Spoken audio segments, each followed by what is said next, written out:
Всем привет!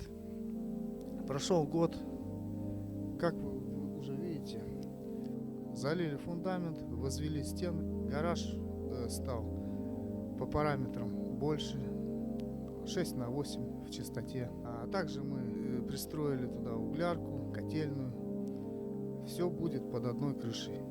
На сегодня у нас залиты все полы, установлены ворота, дверцы в углярку, в котельную и в гараж. Две двери входных. А также мы их утеплили. Сейчас мы будем возводить крышу. Ну, а потом уже останется нам отделочная работа.